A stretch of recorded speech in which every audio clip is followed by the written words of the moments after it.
Bonsoir à tous, bienvenue sur la première. Très heureux de vous retrouver pour votre émission Présence protestante. Fabien Ruel au micro. Dans quelques instants, nous allons recevoir le théologien Ralph Lups. Ralph, bonsoir. Bonsoir. Merci d'être avec nous aujourd'hui.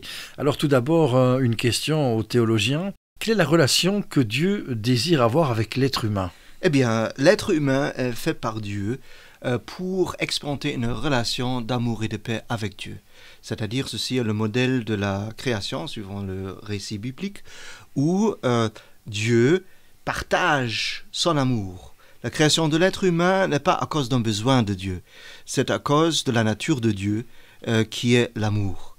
Et Dieu désire partager cet amour avec l'être humain partout sur terre, vivant dans toutes sortes de cultures, hommes et femmes. Et c'est pour cela que l'être humain est là de la part de Dieu pour entrer dans une relation de paix avec lui. Alors forcément, une application directe d'un des versets les plus courts de la Bible, il y avait Jésus pleura, mais il y a aussi Dieu est amour, c'est ça ? Oui, tout à fait. Donc c'est ça l'essence de la nature de Dieu, c'est-à-dire la relation est décrite dans le texte hébreu à travers le concept de shalom, qui veut dire la plénitude.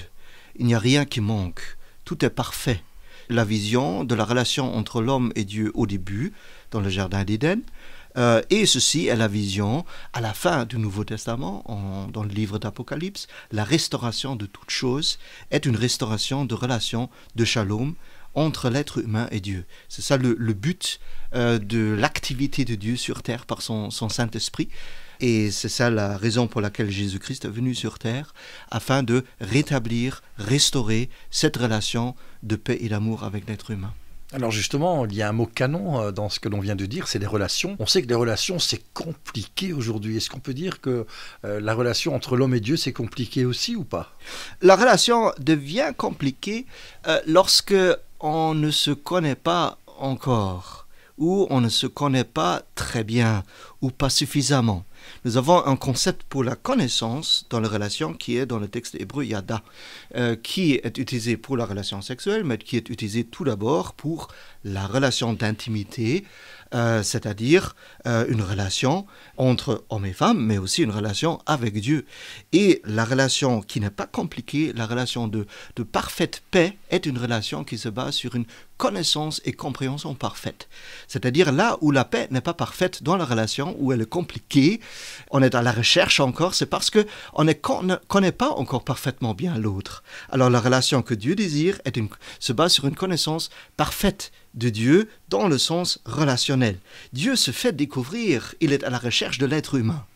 Et lorsque l'être humain répond, Dieu fait entrer l'être humain dans cette relation pour que l'être humain puisse de plus en plus découvrir Dieu.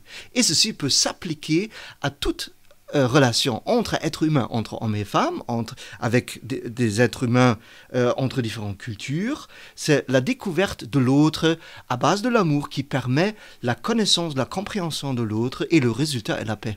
Alors qui dit relation dit aussi amour. Aujourd'hui, notre société, l'amour, on le met à toutes les sauces. Mais j'imagine qu'il y a une différence entre l'amour entre un frère et une sœur, un homme et une femme, et l'amour de Dieu. Oui, il y a toutes sortes d'expressions du concept global de l'amour qui se manifestent différemment dans les différentes relations. Mais l'importance pour le concept biblique est justement la relation qui aboutit dans une relation de parfaite paix et d'harmonie.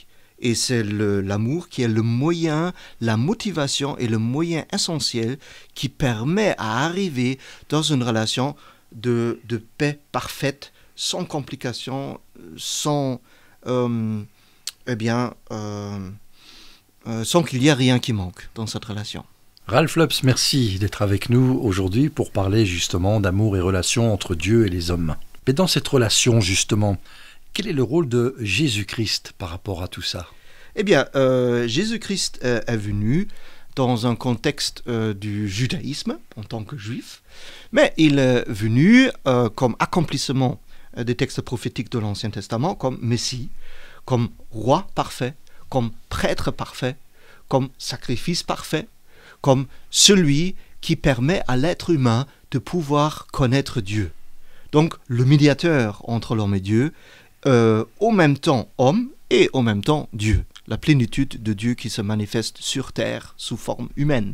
Et donc, est celui qui nous montre qui est Dieu, nous permet de comprendre comment est-ce que moi je peux avoir une relation personnelle avec Dieu. Ceci devient visible en Jésus-Christ, qui est venu pour un temps sur terre et qui continue à œuvrer après l'ascension à travers son Saint-Esprit.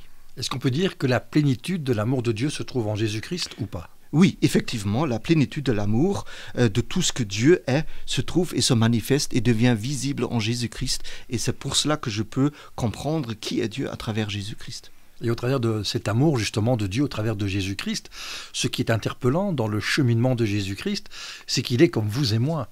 Il a pleuré, il a rigolé, il a eu des moments difficiles, il était maltraité, il s'est réjoui, il était dans la société. Est-ce qu'on peut dire que Jésus est contemporain aujourd'hui ? Oui, effectivement, parce que Jésus a vécu dans un cadre culturel à l'époque, mais Jésus, puisqu'il continue par son Saint-Esprit, nous pouvons découvrir des principes qui sont visibles dans la vie de Jésus-Christ sur terre dans le cadre juif et comprendre à travers de cela qui est Jésus dans notre cadre, c'est-à-dire Jésus est vivant aujourd'hui et nous pouvons à travers les textes bibliques comprendre quelle est la manifestation de Dieu sur terre à base des principes universels qui fonctionnent dans mon contexte culturel aujourd'hui, c'est-à-dire Jésus, il est vivant et il est en Belgique, Jésus est belge. Et je peux comprendre qui est Dieu et comment comprendre ma relation avec Dieu à travers de Jésus-Christ.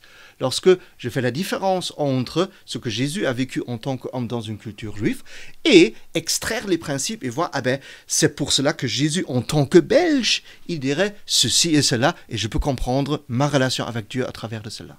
Alors Jésus contemporain, Jésus qui s'adapte aussi à toutes et tous, on voit cette civilisation aujourd'hui qui tend à communiquer de plus en plus. Est-ce que vous croyez personnellement que si Jésus était là aujourd'hui, il utiliserait les réseaux sociaux pour faire passer son message ? Oh, je crois absolument. Parce que si Jésus était ici sous forme humaine aujourd'hui, il serait, une personne qui fonctionnerait entièrement dans notre contexte culturel. Et donc ceci veut dire aussi dans un monde des médias. Jésus, Fils de Dieu venu sur terre, ça paraît un peu fou. Synthétiquement, ça veut dire quoi ? Qu'il est né de la Vierge Marie, qu'il a vécu, qu'il est mort, qu'il est reparti. C'est un peu ça l'histoire de Jésus ? Oui, tout à fait. C'est-à-dire, Jésus est la manifestation de la nature de Dieu et la manifestation d'un être humain qui a vécu comme être humain avec toutes les émotions, avec toutes les pensées d'un être humain, avec tout ce que l'être humain peut souffrir. Et donc ceci devient visible en Jésus-Christ et rend Dieu tout proche de nous parce que nous pouvons comprendre à travers de Jésus, Dieu nous comprend parce qu'il a vécu tout ceci, tout ce que moi je vis en tant qu'être humain, Jésus a ressenti, a expérimenté ceci en tant qu'être humain. Et donc, ceci est dû au fait de la création où l'être humain est créé à l'image de Dieu. Et donc, c'est pour cela que l'être humain peut vivre dans une relation d'intimité avec Dieu. Et c'est pour cela qu'il n'y a pas de conflit entre Jésus qui est à la fois être humain et à la fois Dieu. Troisième et dernier volet de notre entretien avec Ralph Lupps, nous avons parlé de la relation que Dieu désire avoir avec l'être humain. Nous avons parlé du rôle de Jésus-Christ dans cette relation. Alors Ralph Lupps, une question qui me brûle. Comment peut-on aujourd'hui vivre la paix entre êtres humains dans une société pluraliste où chacun semble vouloir rester sur son lopin de terre ? Oui, effectivement, nous vivons ici en Belgique dans une société pluraliste qui se veut pluraliste, qui veut accorder de l'espace à différentes convictions, à différentes religions, à différentes pensées philosophiques. Et donc, de la part de Dieu, Dieu cherche l'homme, peu importe où il se trouve, l'être humain, peu importe dans quelle religion, dans quel contexte culturel, peu importe dans quel arrière-plan et circonstances particulières de sa vie, la paix est possible. Le monde cherche la paix. Nous cherchons à résoudre ce problème de conflit entre religions, entre différentes convictions dans le monde, et ceci est une réalité en Belgique aujourd'hui. Dieu offre la paix. Il offre la paix à tout le monde. Et il est important de comprendre que l'être humain a une valeur de la part de Dieu qui ne dépend pas de la vie de cet être humain, qui ne dépend pas de ses convictions. C'est-à-dire, Dieu donne de la valeur à tout être humain, que l'être humain doit respecter, et qui rend possible à l'être humain de vivre en paix avec l'autre, c'est-à-dire à travers de la compréhension qui est l'être humain de la part de Dieu. C'est un être humain créé à l'image de Dieu, hommes et femmes, peu importe où dans le monde, peu importe dans quel contexte religieux on est né ou élevé, ou dans quelle philosophie, dans quelle conviction, dans quelle vie. Dieu donne la valeur à l'être humain que je dois reconnaître en tant qu'être humain. Ceci est le pont vis-à-vis de l'autre pour vivre la paix. Mais la paix véritable, dans ma conviction, est seulement possible lorsque nous avons personnellement une relation d'intimité avec Dieu. Parce que l'amour parfait vient de Dieu. Donc, l'être humain est incapable de pouvoir vivre un amour véritable et une paix véritable si ceci ne se base pas sur une relation de paix avec Dieu. Parce que c'est la relation de paix avec Dieu qui me fait comprendre qu'est-ce que c'est une relation de paix parfaite. Parce que l'être humain ne connaît pas cette relation de paix, même dans la même religion, même dans le même club, même dans le foyer avec l'homme et la femme. L'homme ne connaît pas en soi qu'est-ce que c'est la paix véritable, qu'est-ce que c'est une relation parfaite. Alors que lorsque je fais l'expérience d'une relation de paix parfaite avec Dieu, ceci est le point de départ pour moi, à partir de cette expérience de relation, de pouvoir comprendre, eh bien, à partir de ce moment-là, je peux comprendre comment moi je peux travailler pour aussi établir et vivre une relation de paix parfaite avec l'autre, peu importe ses convictions. Et donc ceci, pour moi, dans un cadre de société pluraliste, peut être et devrait peut-être être le point de départ. La relation de paix parfaite avec Dieu est le point de départ pour résoudre le problème de conflit entre religions et différentes convictions. Un beau projet que celui-là, devenons des bâtisseurs de paix. Merci Ralph Lupps pour cette intervention. Merci à tous pour votre soutien et votre fidélité. N'hésitez pas bien évidemment à réécouter cette émission sur le site ovio.be ou bien encore sur le site de l'Association protestante de radio et télévision www.aprt.be. À très bientôt, on se retrouve la semaine prochaine à 20h30 pour une prochaine édition de Présence protestante.